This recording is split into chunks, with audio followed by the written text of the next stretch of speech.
प्रारंभ करेंगे।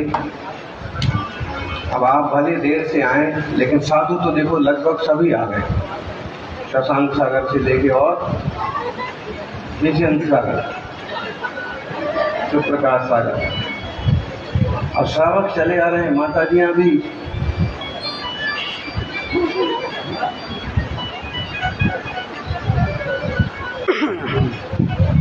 कल 15 अगस्त का स्वतंत्रता दिवस का भी विशेष अवसर रहेगा और अपन आत्म स्वतंत्रता की चर्चा तो कर ही रहे हैं। दोनों हाथ जोड़िए, बोलिए एक साथ, तुभ्यं नमः श्री भुवनात्रिहराय नाथ, तुभ्यं नमः क्षितितले भूषणाय, तुभ्यं नमः श्री जगतः परमेश्वराय, तुभ्यं नमो जिन्भवो दधिसोत्सराय, तुभ्यं नमो जिन्भवो दधिसोत्सराय। आदिम तीर्थेश्वर आदि विधाता देवादिदेव महादेव ऋषभदेव भगवान की आनंद नहीं आएगा। पार्श्वनाथ भगवान की जय बोलो महावीर स्वामी, जय बोलो महावीर स्वामी की।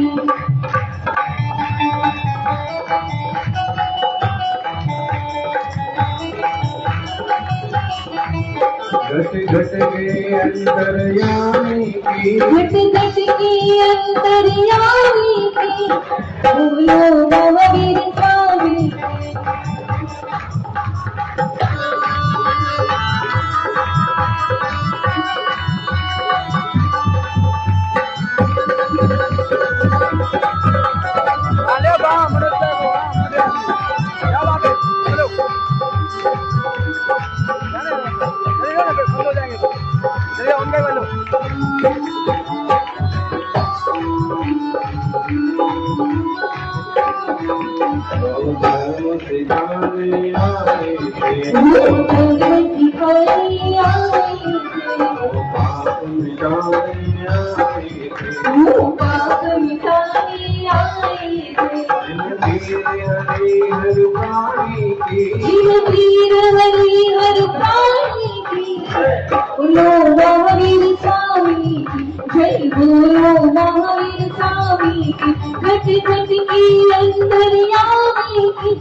वर्तमान जी शासनायक वर्तमान महावीर भगवान की, आचार्य श्री आदि सागर महावीर कीर्ति विमल सागर जी महाराज की, श्री सम्राट गुरुदेव आचार्य श्री सन्मति सागर जी महाराज की, परम पूज्य सदगुरु मठाधीश वास्तविक श्रोमणी राष्ट्रगुरु साक्षात समय आचार्य भगवान श्री सुनील सागर जी गुरुदेव की, आचार्य शक्ति की जय करा गुरुदेव का, जय गुरुदेव, जय करा गुरुदेव का, जय गुरुदेव।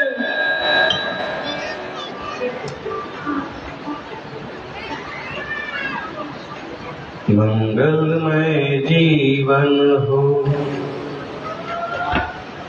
मंगलमय जीवन हो, सत्यम शिवम सुंदरम सबके जीवन का दर्शन हो, मंगलमय जीवन हो।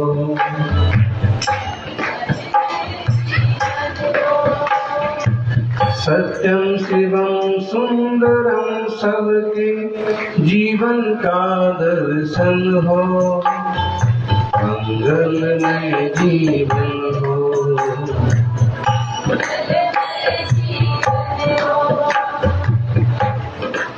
जीवन मंगलमय और प्रत्येक जीव के जीवन सत्यम शुभम सुंदरम का दर्शन हो। सत्य, शिव और सुंदर प्रकृति के अद्भुत शब्द है। और ये वह संपत्ति है जिस संपत्ति को पाकर के भी हर एक व्यक्ति नहीं पाता। प्रत्येक द्रव्य का ये स्वभाव है, प्रत्येक वस्तु का ये स्वभाव है, सत्य, शिव और सुंदरता। लेकिन अगर आप अपनी तरफ भी देखें तो आज असत्य का पुतला बन गए हैं, असुंदरता का पुतला बन गए हैं और अशिव दुख का पुतला बन गए हैं। और उसका मूल कारण है वस्तु को वास्तविक दृष्टिकोण से नहीं देखा, नहीं जाना, नहीं समझा। सौभाग्यशालियों,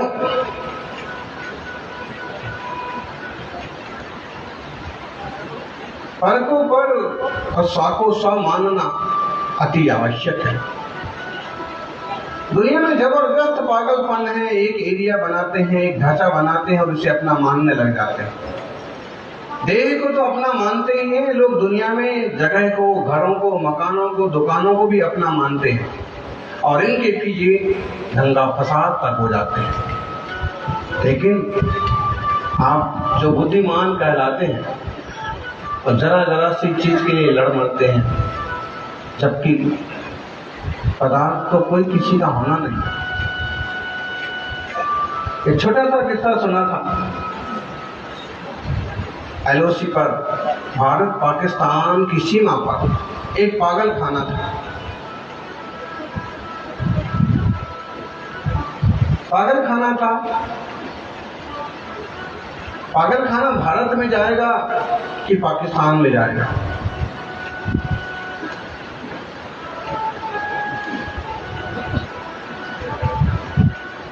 इस पर काफी चर्चा चल रही थी ऑफिसर्स में।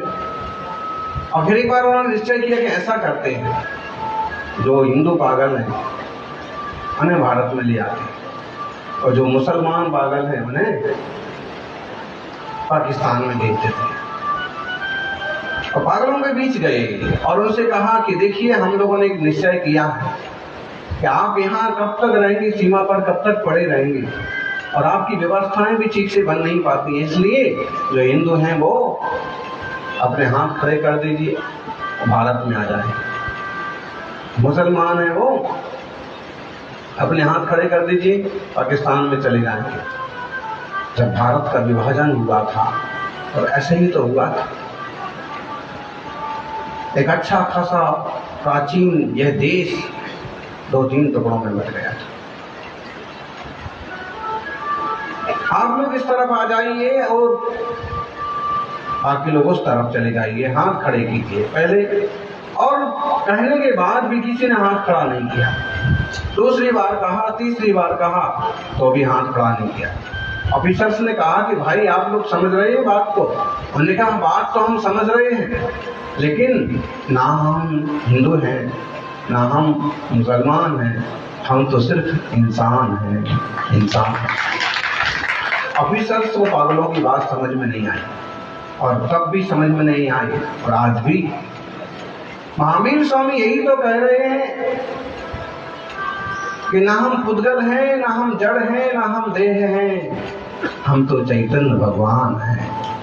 प्रत्येक जीव को देखिए, प्रत्येक जीव सबसे पहले चैतन्यमय जीव है, बाद में कुछ और है। लेकिन हम पुरानी चीजों को मिटाना नहीं चाहते हैं, छोड़ना नहीं चाहते हैं, तो नई चीजें कैसे उपलब्ध होंगी? एक गांव में एक बहुत पुराना मंदिर था। इतना पुराना मंदिर था, इसकी दीवारें झड़ने लगी, मिट्टी उखड़ने लगी और ऐसे लगता कि कभी किस आंधी तूफान में गिर जाएगा।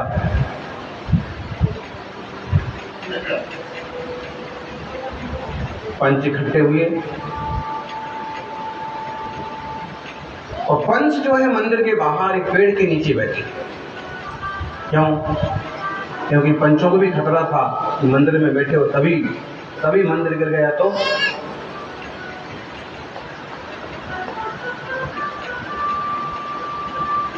पंचायत चालू हुई।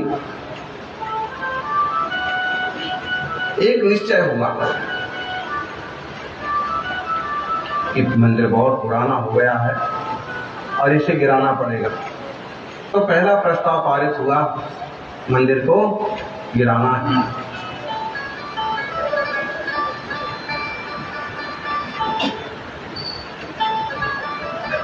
दूसरा प्रस्ताव पारित हुआ, नया मंदिर बनाना है।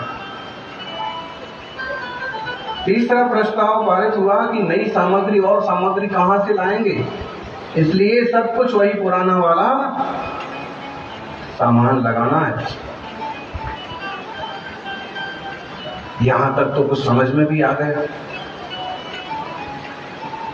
कि नया मंदिर पुराना गिराना है, नया बनाना है और सब कुछ वही लगाना है।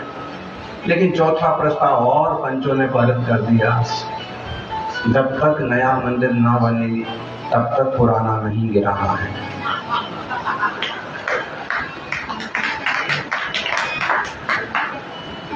क्या हुआ?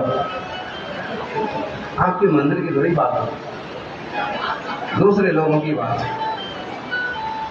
मंदिर पुराना गिराना है, नया बनाना है, सामान वही लगाना है, जगह वही रखना है, लेकिन जब तक नया ना बने तब तक पुराना नहीं गिराना है। जब तक पुराना गिरेगा नहीं तब तक नया बनेगा क्या? बोलो ज्ञानी, अगर पुरानी दीवार ना तोड़ी जाएगी तो नई दीवार बनेगी क्या? यदि पुराने रूढ़ियां ना तोड़ी जाएंगी तो नई बनेगी क्या? यदि पुराने विचार ना छोड़े जाएं तो नए आएंगे क्या? और देह में आत्मा पने की जो पुरानी मान्यता पड़ी हुई है, इसे ना छोड़ेंगे तो चेतन को चेतन मानने की मान्यता आएगी क्या? वही पुरानी ढर्रे पर चलते रहेंगे, वही घर गृहस्थी, वही सामान, वही मकान दुकान, वही सब कुछ सवेरे। नया क्या होता है आपके जीवन में बताइए? सुबह जागने से लेकर के सोने तक नया क्या होता है? बोलो बागड़ वालों, राजस्थान वालों, नया देखा जाए तो कुछ नहीं होता है, एक रूटीन होता है और उस रूटीन में पूरी जिंदगी चली जाती है। लेकिन कभी कभी रूटीन को तोड़ने के लिए कोई दिगंबर मुनि आपकी नजर में आते हैं और आपके घिसे पिटे रूटीन में एक नया शब्द जुड़ जाता है, धर्म ध्यान का। और चाहे वह धर्म ध्यान प्रभु के वंदन और नवन का हो, चाहे वह धर्म ध्यान गुरु के प्रवचन का हो, और चाहे वह धर्म ध्यान मुनिराजों की सेवा का हो, हट करके फिर थोड़ा कुछ होता है। जीवन की शुरुआत नई पटरी पर आती है। आत्मार्थियों, जागना होगा और जानना होगा, सारी चीजें छूटने और बिखरने वाली हैं। सुनने वालों सुनो ध्यान से, सारे आज गरीब अमीर सबकी ही तस्वीर रहेगी, नहीं रहेगा सदा शरीर। ध्यान से सुन लो, चाहे वो अमीर हो चाहे गरीब हो, सबकी तस्वीर तो एक बार रह सकती है, लेकिन शरीर हमेशा रहने वाला नहीं है। अच्छा, जो शरीर ही हमेशा रहने वाला नहीं है तो तस्वीर हमेशा रहेगी क्या? बोलो। जाने वाले चले जाते हैं और गाने वाले गाते रहते हैं, वो जाने वाले हो सके तो लौट के आना। छोटा है संघ में मुनिराज की समाधि हुई जागृति में, और भी अब सेवा करने वाले मुनिराज पूछते हैं कि अब वो वापस आएंगे, देव बन करके आएंगे, अपने को मालूम पड़ेगा क्या? संघ की सेवा करेंगे, धर्म की प्रभावना करेंगे, अब भले वे कहीं भी जाएं और देव बन जाएं, लेकिन आपके सामने प्रत्यक्ष होने का कोई चांस नहीं है। पर्याय बदल गई, सब कुछ बदल गया। और तुम जितने बिजी हो उससे ज्यादा बिजी हैं देवता को। काम कुछ नहीं है, यहाँ भी ऐसे लोग बहुत मिलेंगे आपको, काम कुछ नहीं है फिर भी बिजी है। तो वे लोग ही ज्यादा बिजी होते हैं जिनके पास कोई काम नहीं होता। जिनके पास काम होता है वे तो कहीं ना कहीं रास्ता निकाल के हर चीज को संभालते जाते हैं, करते जाते हैं। यानी खूब बिजी रहना, लेकिन धर्म ध्यान के लिए वक्त जरूर निकाल लिया करना।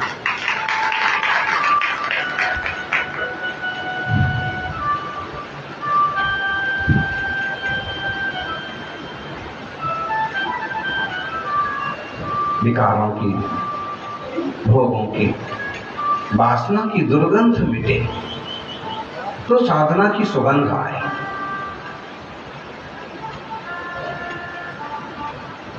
किसी किसी को आदत पड़ जाती है,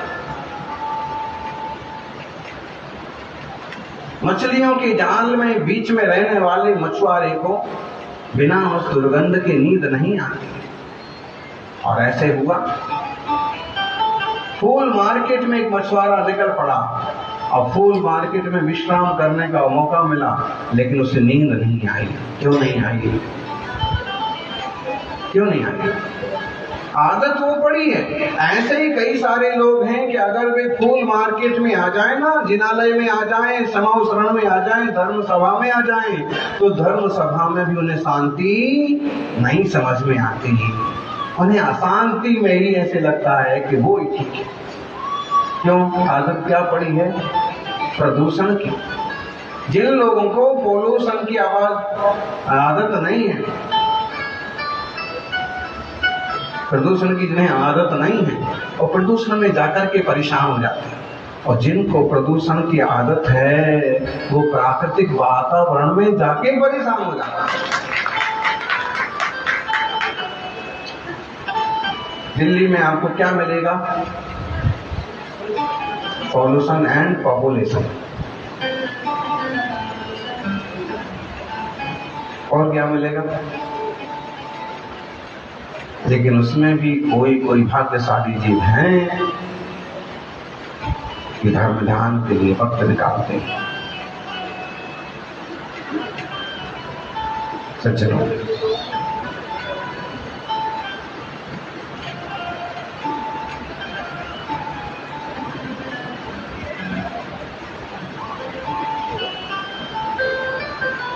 जीवन में एक तो निश्चय होना ही चाहिए।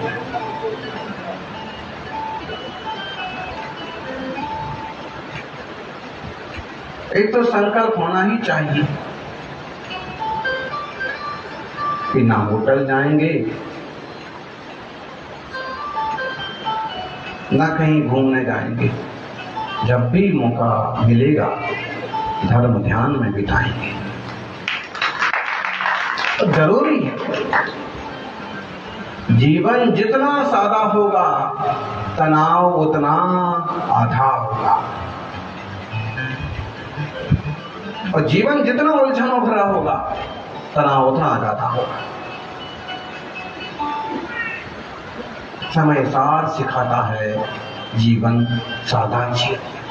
तुम जो हो वैसे बन के जियो, नकली जीवन मत जियो। और आज तो और भेद विज्ञान सिखाने वाले हैं।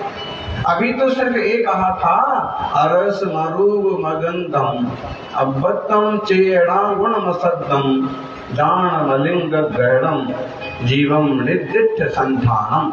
49 नंबर की गाथा में एक साथ ये कह दिया कि जीव न रस वाला है, न गंध वाला है, न वर्ण वाला है, न रूप वाला है, ना किसी इंद्रिय के द्वारा ग्रहण करने के योग्य है, और ना किसी एक सुनिश्चित संस्थान वाला है। जीव तो ज्ञान घन चैतन्य आत्मा है।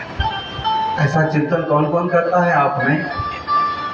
कभी ऐसा चिंतन करते हैं आप? क्यों नहीं करते?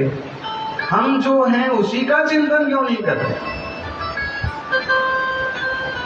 ये गाथा बहुत सुंदर है। 5 परमागम में ये गाथा आई है। समय सार जी में 49 नंबर पर, प्रवचन सार में 172 नंबर पर, पंचाष्टिकाय में 126 नंबर पर, भाव पावड़ में पंच परमागम भाव पावड़। और इसके बाद कौन सा आया?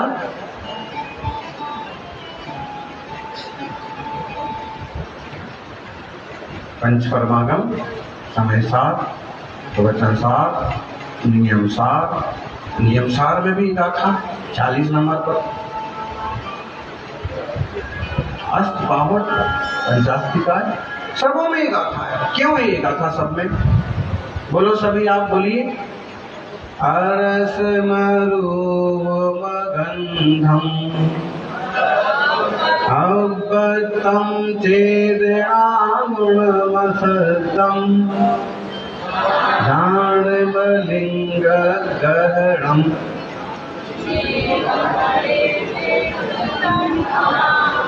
ये अनिवार्य है, इसके बिना आत्मा की सिद्धि का, जीव की सिद्धि का कोई मार्ग नहीं है। ये जीव का स्वरूप है, ये सबको दिखाना सिखाना जरूरी था। इसलिए आचार्य देव ने पांचों परमागमों में इस गाथा को डाला। ये हमारा सबका आपका स्वरूप है। अपन तो पहचान करते हैं, वो बनाते ना बायोडाटा, क्या लिखेंगे? लंबाई 5 फुट 2 इंच, रंग सांवला, क्या लिखेंगे? सांवला भी हो गए तो लिखेंगे गेरुआ, गेहुआ। अच्छा, और थोड़ा गेहुआ हुआ तो लिखेंगे तो गोरा, और गोरा हुआ तो क्या लिखेंगे? फेयर, जैसे लिखेंगे ना, थोड़ा सा बढ़ा के थोड़ा अच्छा लगने की कोशिश करेंगे। रंग कैसा लगे? फिर आजकल बहुत सारी चीजें उसमें जुड़ गई हैं।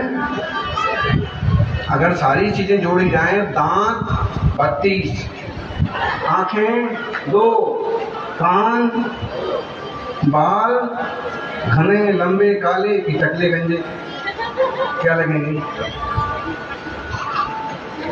अच्छा, कुछ भी लिखते जाओ, लेकिन ये सब परिचय किसका है?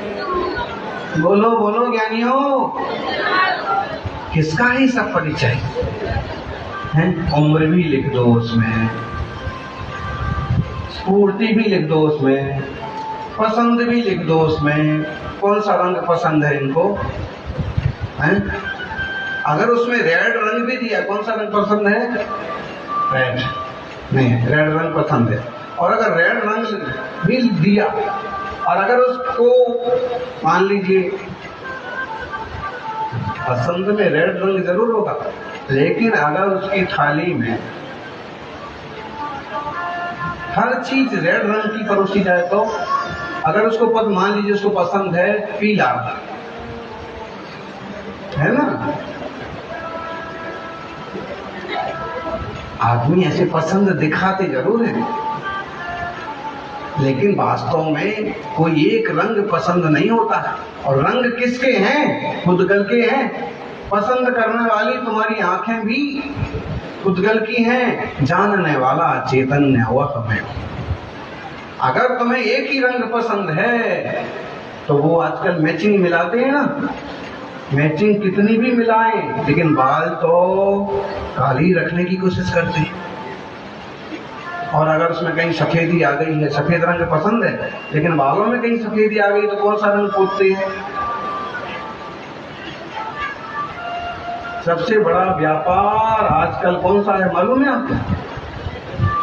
डाई का, हेयर कलर। देखिए, उसको पता ही नहीं है कि जो हम पसंद बता रहे हैं सारी की सारी चीज क्या है? खुदगल। इसलिए कुंद कुंद स्वामी को लिखना पड़ा कि जो तुम बता रहे हो वो तुम हो ही नहीं। तुम क्या हो? जिसमें रस नहीं, गंध नहीं, वर्ण नहीं है, अव्यक्त है, चेतना गुण वाला है, असत्य है, अलिंग ग्रहण है और अनिर्दिष्ट संस्थान वाला हुआ है चैतन्य आत्मा, जो केवल अनुभव में आता है। आपको अनुभव में आता है कि नहीं? ज्ञान आपको अनुभव में आता है कि नहीं? आंखें बंद करो, देखो, शरीर तो बाहर रह जाता है, और जो जानन जानन है वो है चैतन्य महल। ऐसा वेद विज्ञान करना पड़ेगा। तो आप कहोगे तो शरीर छोड़ दें क्या? अरे भाई, तुम्हारे छोड़ने से तो छूटता नहीं है, और जो लोग जबरदस्ती छोड़ भी देते हैं तो उनको नया मिलता है। क्यों? संस्कार छूटे तो कुछ छूटे, संस्कार तो बने हुए हैं तो कैसे छूटे? हाँ, ये जरूर है, ऐसा वेद विज्ञान करते करते जब ये संस्कार बन जाएगा कि कोई पुद्गल पर पदार्थ मेरा नहीं है, तो एक दिन वो आएगा कि आप ध्यान करेंगे, मुनि बनेंगे, तप करेंगे, देह और आत्मा को भिन्न अनुभव करेंगे और आत्मा कर्मों को नाश करके सिद्ध हो जाएगा।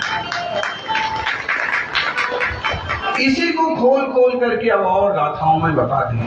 लगातार 6 गाथाएं हैं, 50 से लेके 55 तक। इसी का उसमें पोस्टमार्टम किया है और खुलासा किया है कि और देखो, निकालिए, आपके पास उसमें भी होगा ना, मोबाइल में भी होगा, समय साल निकालो। जीवस्य नच्छिवन्नो न विगन्धो न विरसो न विभासो न विलोभं न शरीरं न विसंठानं न संहरणम्। जीवस्य नच्छि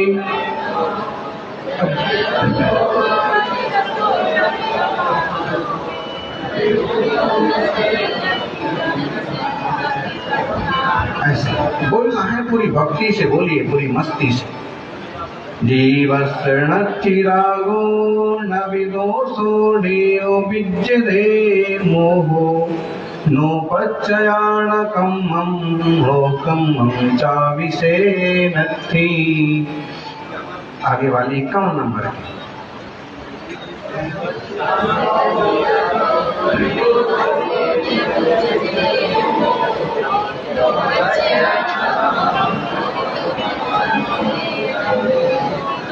एक लाइन से पूरी पढ़ लें, और नहीं तो भिन्न अलग अलग देखें। तो पहली गाथा में ये कहा, जीवस्य नत्थि वन्नो, जीव में जीव का कोई वर्ण नहीं है, रंग जीव में नहीं है भाई। वही जीव देव पर्याय में गया तो एकदम सुंदर काया वाला देव बन गया। वही जीव भारत में पैदा हुआ तो गेहूं रंग का हो गया, मनुष्य हो गया।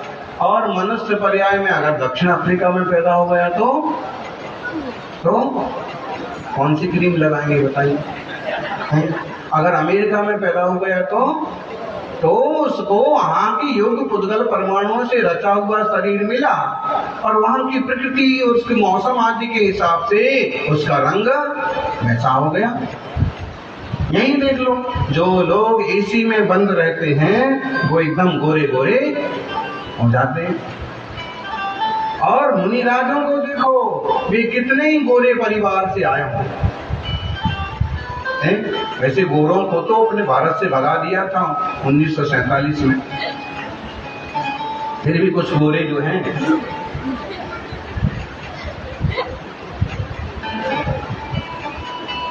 ऐसे ही चलता था। उस जमाने में भारतीयों को काला कहा जाता था और अत्याचार किए जाते थे। अंग्रेज अपने आप को गोरा मानते थे और अपने आप को बहुत बड़ा सभ्य समझते थे, अच्छा समझते थे। जबकि रंग गोरा काला होता है और रंग जीव का नहीं होता है। किसका होता है? खुद का। जीवस्य नत्थि गंधो न विवर्णो न विगंधो, गंध भी नहीं है जीव में, उसी का विस्तार हो रहा है। सब न भी रसो, रस भी नहीं है, स्पर्श भी जीव में नहीं है, जीव को पकड़ा नहीं जा सकता। स्पर्श से छू सकते हो जीव को? बोलो ज्ञानी, जीव को छू सकते हो? हम जो छूते हैं वो क्या है? जड़ है। न भी रूपम, रूप भी नहीं, शरीरम, शरीर भी नहीं है, संस्थानम, संस्थान और आकार और संघनन भी नहीं है। ताकत, ये पहलवान लोग होते हैं ना, गुब्बारे की तरह बॉडी फुलाते हैं, और जितनी वो बॉडी फुलाते हैं उससे ज्यादा तो गुब्बारा फूल जाता है। क्या बड़ी बात हो गई इसमें। आप बेवकूफी तो देखिए, शरीर को केवल ऐसा गोल मोल बनाने के लिए, थोड़ा ताकत वाला बनाने के लिए ऐसा उपद्रव करते फिरते हैं, जिंदगी भर उसी में बर्बाद करते हैं, और अंत में हाथ क्या लगता है? क्या उनकी आयु बढ़ जाती है?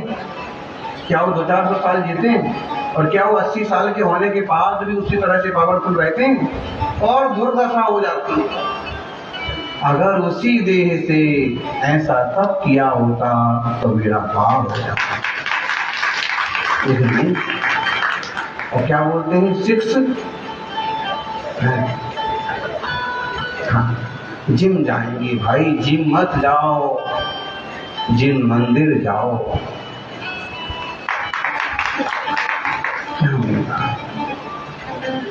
कितना भी सजा लो इसको, ये संस्थान जो है तुम्हारा नहीं है, खुदगल की रचना है। किसी का तो आप शरीर ऐसा हैंडसम बना होता है, कोई व्यायाम नहीं करे, शुद्धि को जाते हैं, वहां एक झोपड़ी बना के परिवार रहता है, शायद वो एकदम बहुत पिछड़े वर्ग के होंगे, लेकिन झोपड़ी में जो युवक रहता है ना, अगर थोड़ा सा रंग पोत दिया जाए तो किसी हीरो से कम नहीं दिखता। रहता कहाँ है, जाति कौन सी? आप देख लीजिए, कभी कभी गाड़ी में से मंत्री निकलता है तो मंत्री तो दिखता है एकदम भालू जैसा, और उसके जो बॉडीगार्ड रहता है वो एकदम,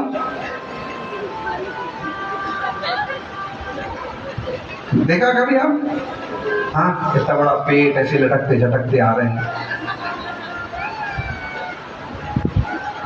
अब क्या करिएगा, संस्थान है और उसका ऑटोमेटिक, भले वो साधारण सिपाही है लेकिन एकदम स्ट्रेट और पावरफुल दिख रहा है, और ये इतने बड़े मंत्री हैं, नेताजी हैं, अधिकारी हैं, और ये थुलमुल हैं, ढीले ढाले हैं, फिर भी हैं कलेक्टर साहब हैं। तो इस पर मत जाइए, ये सब शरीरों की रचना है। जरा सा कोई पुण्य का उदय होता है, जरा सा कोई अच्छा संस्थान होता है तो अच्छा संस्थान मिलता है। कोई पेड़ पौधे भी देखिए कितने सुंदर स्ट्रेट अच्छे लगते हैं, और कोई झाड़ जैसे होते हैं। एक कर्म के उदय से मिलते रहते हैं संस्थान। और संगठन ताकत है, ताकत के लिए लोगों की बेवकूफी देखो, मांस खाएंगे, शराब पिएंगे, बावले हो जाएंगे। एक प्रसंग हमने कहीं सुना था कि चाइना में एक प्रयोग हो रहा है कि सेना को और ज्यादा ताकत वाला और ज्यादा खूंखार बनाना है।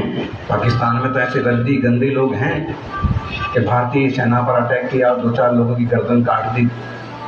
बताइए कितने नीच दर्जे की सोच, कितनी निर्दयता। चाइना इस ढंग के प्रयोग करना चाहता है कि ज्यादा से ज्यादा क्रूर और ज्यादा से ज्यादा आतंकी लोग। तो इसकी जरूरत क्या है? लोग यूं बन ही रहे हैं अपने गंदे खान पान से। कई लोग आपो आप राक्षसी प्रवृत्तियों वाले बन ही जाते हैं। आजकल के किस्से सुनो, देखो, जर्रा सा हाथ लग गया, जर्रा सा पांव लग गया कि उसने गोली मार दी सामने वाले।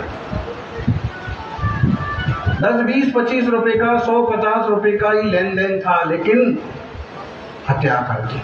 तो ऐसी दुष्टता तो बढ़ ही रही है, इसको स्पेशल प्रयोग करके बढ़ाने की जरूरत कहाँ है? और ताकत बढ़ाओ, ताकत कितनी भी बढ़ाओ, लेकिन ये ताकत संगठन से आती है, और संगठन भी सब खुदगल की रचना है। आगे जाते देखिए, ये जो लिखी हुई है इसको हो गया ना, ये नबी बन्नो, नबी गंधो, नबी रसो, ना नबी विद्यते मोहो, मोह भी नहीं है। बोलिए सभी इस गाथा को। जीवस्तृणद्धि,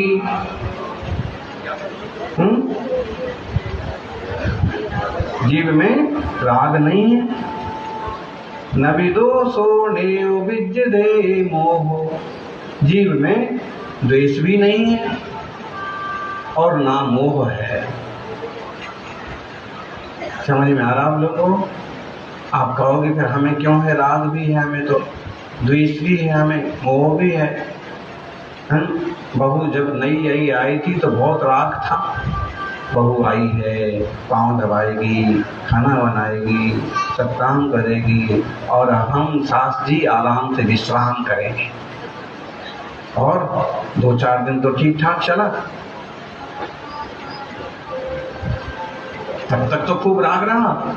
और अगर आपके अनुकूल नहीं हुआ तो क्या हो जाता है, द्वेष हो जाता है, मोह होता है। लेकिन एक राग, द्वेष, मोह, ये रचना किसकी है? भाई पुद्गल की रचना है। ये तो ऐसी रचना है कि जैसे एक अच्छा खासा आदमी शराब पी करके वो पागलपन करने लगता है, वैसे ही जीव ने मोहिनी कर्म का आश्रय किया है और वह इस तरह से रागी द्वेषी मोही हो रहा है। देखो, शराब पीने वाला कभी बहुत मीठी मीठी बातें करता है, कभी एकदम गाली गलौज पर आ जाता है, कभी झूठी झूठी बातें बनाता है और कई बार शराब की नशे में सच्ची सच्ची बातें भी उगलता चला जाता है।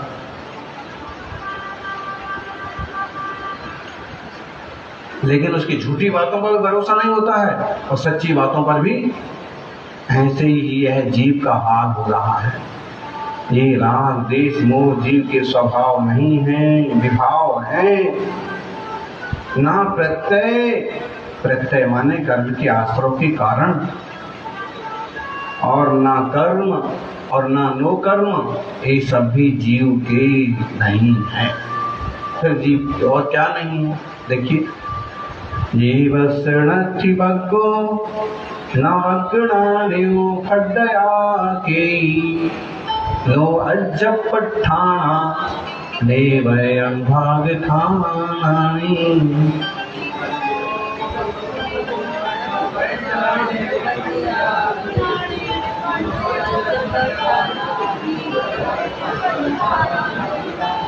आत्मा की स्वतंत्रता का रास्ता बता रहे हैं। जीव में किसी तरह का वर्ग भी नहीं है, वर्गणाएं भी नहीं है, स्पर्धक भी नहीं है, अध्यात्म स्थान भी नहीं है, अनुभाग स्थान भी नहीं है। वर्ग क्या होते हैं भाई? ये पुद्गल की रचना है। वर्गों से मिलकर के वर्गणा बनती है, वर्गणाओं से मिलकर के स्पर्धक बनते हैं, स्पर्धक मिलकर के कर्मों का समूह बनते हैं, शरीर बनते हैं। ऐसे ही जीव में अध्यात्म स्थान भी नहीं है, आध्यात्मिक दृष्टिकोण वाले स्थान भी नहीं है। जीव तो जीव है शुद्ध, और अनुभाग स्थान भी नहीं है। सुख का दुख का उदय, फल भोगने की प्रवृत्ति, ये भी जीव का स्वभाव नहीं है। कि और क्या नहीं है?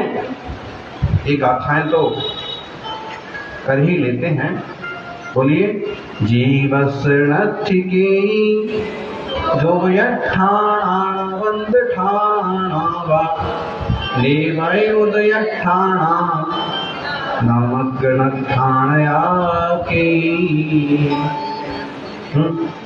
जीव के ना तो कोई योग स्थान है, योग मन वचन काय की प्रवृत्ति। हम अपनी चतुराई, अपनी चंचलता दिखाते, स्फूर्ति दिखाते हैं, नाटक में, सीरियल में, पिक्चर्स में कलाकारी दिखाते हैं, लेकिन ये कोई भी योग स्थान जीव के सगे नहीं है, बदलते जाते हैं और जीव के तो है ही नहीं। योग स्थान, बंध स्थान, बंध स्थान भी जीव के नहीं है, उदय स्थान भी जीव के नहीं है, मार्गणा स्थान भी जीव के नहीं। 8 कर्म के बंध है, 148 प्रकृतियों का बंध है, 120 प्रकृतियों के बंध, ये बंध स्थान भी जीव के नहीं है। उदय स्थान 122 प्रकृतियों का उदय, ये भी जीव के नहीं। मार्गणाएं 14 हैं, 14 मार्गणा स्थान भी जीव के नहीं हैं। और अब विस्तार करेंगे तो एक एक पर आप खूब देर तक चिंतन मनन करते रहो।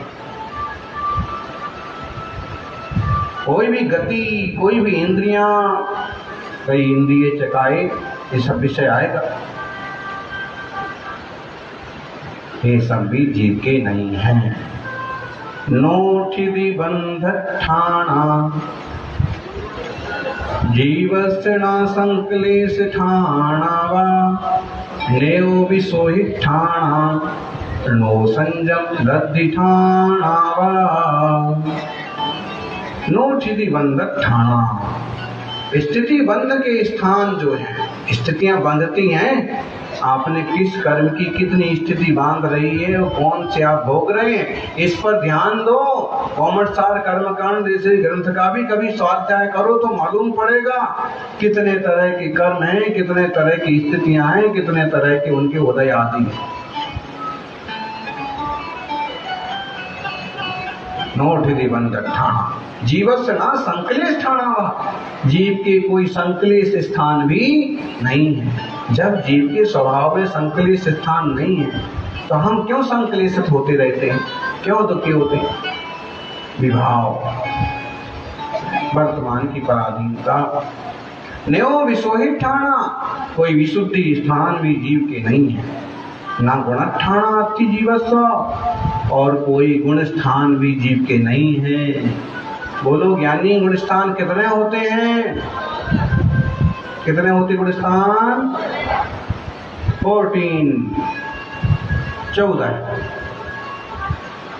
14 गुण स्थान होते हैं। और 14वें गुण स्थान वाले कौन होते हैं? पहले गुण स्थान वाले मिथ्या दृष्टि। इस पर तो चर्चा करेंगे विस्तार से, एक एक गुण स्थान की बात है। और इन गुण स्थानों में ही सारी जीव राशि समाहित है। फिर उसके आगे सिद्ध भगवान। ऐसे तो ये गुण स्थान भी नहीं है। नहीं, और क्या है? नोठिदि बंध ठाणा जीवस्य न संक्लेश ठाणा वा नेव विसोहि ठाणा नो संजम लद्धि ठाणा वा। विसोही स्थान भी नहीं है, विशुद्धि के स्थान भी नहीं है, संयम वाले स्थान भी नहीं है। और निर्वय जीवत ठाणा न गुण ठाणा अति जीवस्व जे न दो दे सभ्य उग्र दब्बस परिणाम। न जीव स्थान है न गुण स्थान है, जीव के ये सब नहीं है, क्योंकि ये सब खुदगल द्रव्य के परिणाम हैं। बहुत गंभीर बात है और पूरे सिद्धांत को लगभग इसमें उतार करके रख दिया है। जीव और देह की भिन्नता का जो उत्कृष्ट दृष्टिकोण हो सकता है वो सब यहाँ पर।